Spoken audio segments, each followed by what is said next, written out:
It is perhaps the most important connection we have with one another. And we use food as a lens to understand culture, to look at history, to look at science, understand connections with policy and economics. And we're so grateful and honored to be here as part of this festival. I'd like to thank Andy Ambrose and the Tubman Museum team and the Pan-African Festival team as a whole, and of course the Knight Foundation for making this possible. We're here producing this series of programming at the festival as part of a larger effort to create an exhibition that we'd like to create for next year called African/American Making the Nation's Table. And this will be the country's first major exhibition to tell the story of how African Americans laid the foundation for American cuisine as a whole. Black chefs, black farmers, food and drink producers, they shaped everything that we eat and drink as a country, and their stories, unfortunately, have been written out of history. And regrettably, there has yet to be, to our knowledge, any sort of major movie or storytelling vehicle exhibition that has told this story. And we think it's about time to fix that. So we're working with Dr. Jessica Harris as our lead curator for the show. Actually, I can say now, she was inducted into the James Beard Hall of Fame for her incredible work. Yeah, for her incredible work. I often tell people that Dr. Harris is not just the person who wrote the book, but the person who wrote the 12 books on the topic. So it's truly an honor to have her as our lead curator for the show. And so for this afternoon, we have our first program. It's on Black women and food. We have a tremendous lineup for this discussion, so just so lucky to have you all here with us. And so I'm just gonna make sure I don't get anything wrong here, but so we have Deborah Van Treese. She is the executive chef at Twisted Soul in Atlanta, and we had the good fortune of actually eating there as our very first meal in Georgia, and I can say that the food was just mind-blowingly good, just so good. We have Tiffany Barrier, who's a mixologist from Atlanta, and on the James Beard Beverage Advisory Committee, and also sits on the grants committee for the Tales of the Cocktail Foundation. And we have, of course, Sonia Green, journalist and engagement coordinator at the Center for Collaborative Journalism at Mercer University. And we have Javon Sage, who is one of the masterminds behind Gilliard Farm, and she is also a food alchemist. So please join me in giving a warm round of applause for our esteemed panelists. Thank you so much. Come on the stage now. Thank you. Come on up. So yeah, we'll have you here. Yes. Colin, how are we going to do the mic situation? Yeah. Two for the panel and one for the... Yeah. All right. And I have this last, so. Doing out there? How you doing? Hey! Happy Saturday. Happy Saturday. Well, thank you so much for joining us on this lovely Saturday afternoon to have this discussion. I'm Sonia Green, and I have been super looking forward to this discussion and this panel just in general. So I'm very honored to be here, and I'm just going to be soaking it up with you. And I'm going to just kind of start it off with a few questions. And if you have questions, feel free. I'll leave some room at the end if there are any questions that come up for you. But I want to first, Tiffany, Deborah, Javon, thank you so much for coming. Thank you so much for being here. You're coming from all parts, Atlanta, Brunswick, and I'm so excited to hear what you bring with you. So let's just get into it. Black women in food. I want to go back. I want to do a little bit of a history lesson, right? I want to let's start from thinking of this exhibit, even 1619. Let's talk about enslaved Black women in food and what our story looked like then. And then we're going to move it up to now as we go through this discussion. And just kind of what your thoughts are about when you think of that history and that tradition and our heritage in that way. Tiffany. She's like, you had to start with the heavy questions, Sonia. 1619. You're good, yes. Can you hear me? So it's such an odd, weird, uncomfortable time right now. The Dutch have brought us over. We're just here, we're brought here to work. Literally, that's why we were brought here, for labor. So when I think about food and beverage, labor is, we're thinking, outside building and architecture and whatnot, but we still have to eat and drink. And we are not only farming it, we're cooking it, and women are serving it. I come from the liquid side of it all, so we all know when we eat, we have to have a drink. And this is a very awkward time in the nation, but a very good time in alcohol. Honestly. So the suppression that was happening was really, really weird, but the booth was pretty awesome, and we were serving it. I can't wait to get back into the booze conversation. I'm like, the good alcohol, 16, 19. We're gonna get into it. Okay. It was happening. It was happening. Deborah. Okay. Wow, this is loud. I had it off, so I was like, whoops. Thanks. 1600s. For me, I'm like, we're coming here to a strange land. And other than each other, one of the things that we did have, were seeds and some grains and a little bit of what was home for us, which is the food. Getting here, under cheesecake, under those conditions, and not having anything familiar to you other than the few people possibly that came along with you, and also that little bit of food that holds on to home. And for me, it's kind of a beginning for us and our food history. Again, I will always refer to us taking nothing and making it something.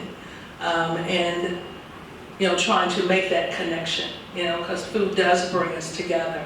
I look at it as almost, food back then was almost a survival technique for us, not just because we need that fuel for our bodies to burn, but we needed that connection to something that was familiar to us. So I think for me, the thing that I take away from that is this idea around resiliency. Because granted, there may have been a couple of folks who maybe had shared the same languages with us, but we're really talking about this emergence of the diaspora and having to communicate with other folks who look like us, who we may not even share the same language. Or even be from, the same parts of the coast. And so how do you come together under that and have these cross-cultural conversations, even with other enslaved folks? And so we talk about the food and we talk about the seed, but ultimately what we're talking about is a thing that we carry with us today, and that's that resiliency. And finding, again, part of that, something from nothing is we created community. We created a culture where we had to cobble it together in so many different ways, because there's, Africa isn't, one country. It's a continent that has many countries, many languages. And so how do we continue to have those conversations that are centered in our shared sense of displacement, but also survival?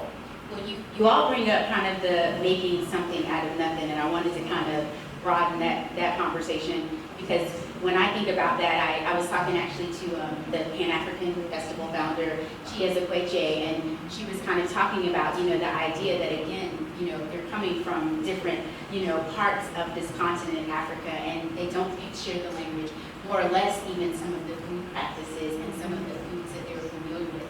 So talk about what has endured, and and then what are some of the things maybe food specific that maybe they did not have, but they made substitutions for, and again, that has kind of been kind of approached that. Yeah, I can touch on that. I mean, I can give you one specific example of that. And my first time being in Italy in 2012 at Terra Madra, we had these gatherings of, West African farmers and Black farmers from here, from the U.S., from the South, coming together and having these conversations around food. And often what happens at these kind of gatherings is that people are bringing their seeds, they're bringing their food.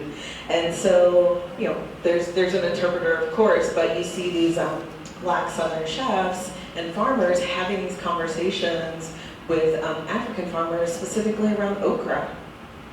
And comparing and contrasting the different okras that they've brought and talking about the different dishes that they bring together. And so, again, the thing that has remained has been this idea of how, of passing this stuff down, and that so much of our memories are centered around food and around the seed. So for me, just being able to see that, we're talking about 1619 to 2012, that kind of culture survived. And so I think that that's something that I take with me every day.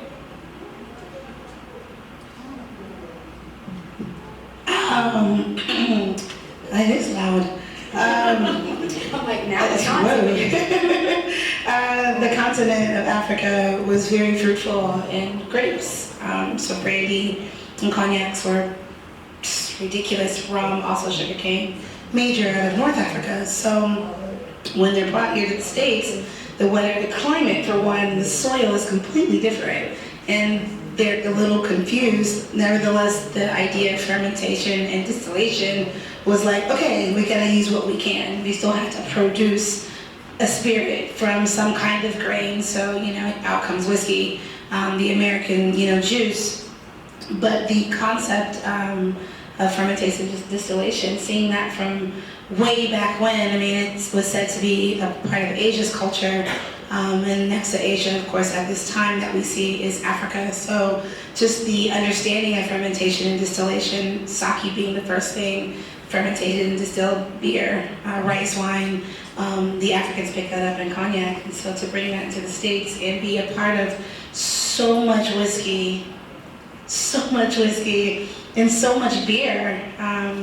We don't have the soil here to have great wine, but to see whiskey where it is now and to hear the stories coming out about slavery, we don't have much documentation in the 1700s like we wanted, but the 1800s are covered in Black distillers. So when I see that, I get very excited to know how much America loves whiskey, how much another culture loves whiskey, and to know that we were the ones to help it make it get here.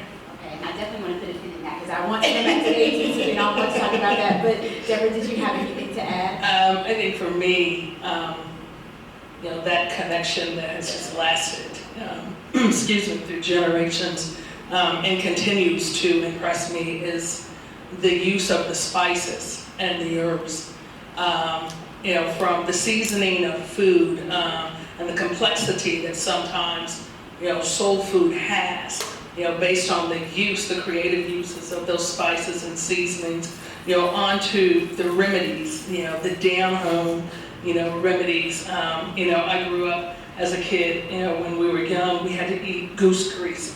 What was that? Goose grease. Goose grease? They would cook a goose in the fall and winter, skim the fat off, and it kept in a jar. And if you start getting a cold and these things, even if you weren't, in the evening, you're gonna get lined up all the kids and the cousins, and you get a spoonful of goose grease. And remembering as an adult, getting older, as a kid I hated that. But as an adult, actually calling home, to my aunt and saying, hey, you got any of that goose grease laying around? But just, that creativity and that knowledge. And we're, seeing more of it now, especially in the African American community with us, going toward this vegan lifestyle, which, by the way, is where we started, and a vegetable-based diet. So it's really not a new thing. It's just something that we're kind of taking hold to again. But what we have been able to do through the years with spices and herbs is just really phenomenal to me. I love it. Well, I'm gonna, definitely zero in though on the fact that let's talk about Black women specifically, right, in food. and what, whatever, we can go from present or past, whatever time period you want to pick that conversation up, because I'm really interested in how Black women might have shaped any level of the distillery industry or any of the alcohol industry, and I know I personally don't know a lot about that. And then also farming, obviously, Black women farming, Black women in the kitchen. Give me your takes on, the roles of Black women specifically in food, and what do we know and what don't we know?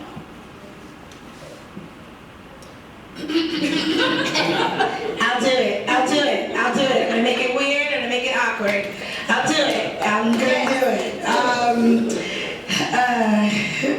Let me adjust the chair. So we all know the story, and we know how the story is clearly ended. I come from, obviously I can cook too, as a chef, but I'm on the liquid side, I'm a liquid chef.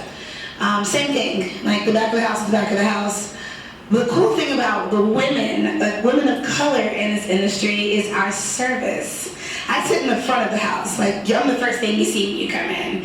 Approachability and service, come on. And in the 1700s, 1800s, hell 1600s, who you had serving your food had to be smart and had to be articulate, and she better have been pretty. You had to be a certain kind of way. Now a lot of crap happened behind the closed doors. However, the choice that the master, the owner, the governor, the president, whomever purchased you chose this look. I want her. And I want her right here. And I want her to serve it like this, at this time. I want it done like this. And I want her to be articulate and pretty because I'm proud of her. We were trophies, but we were good at what we did. So the value of a Black woman in the kitchen was, to me, as much as we discuss where we're going, was still always been the queen. Like, she's gotta be a bad. Like, she's gotta be a bad one because she represents me. However wrong I did her, she was mine. So serving that, where we are, not at a 360 right now, but being a Black woman, a woman of color, in the front of the house or serving, I've always been very proud of. My family hated it for a very long time. Why do you choose to serve? Why would you take tips? Why? And I'm like, because I'm good at it. We're bred for this. Like, I can do this with my eyes closed. I can be kind. I can be articulate. I can get you drunk. I can get you full. I can clean it up. I can wash it down. No problem. I'm done. So Black women now being asterisk is, it's bittersweet some days because we get redundant on the conversation. What's it like being Black? Well, it's been the same way since we were born. But honoring the past and moving past it and honoring it and representing it is where Black women stand in the kitchen, front of the house and back of the house. And behind all those strong Black farmers was this woman. She had to do it, and she knew the recipe of the whiskey. She sipped it. He gave it to her to taste it. What do you think? What do you think about the corn, the wheat, and so on. So, service, we got it. Who doesn't want a Black woman giving them something? I mean that honestly. Okay, so for me, I agree with a lot that Tiffany has said, but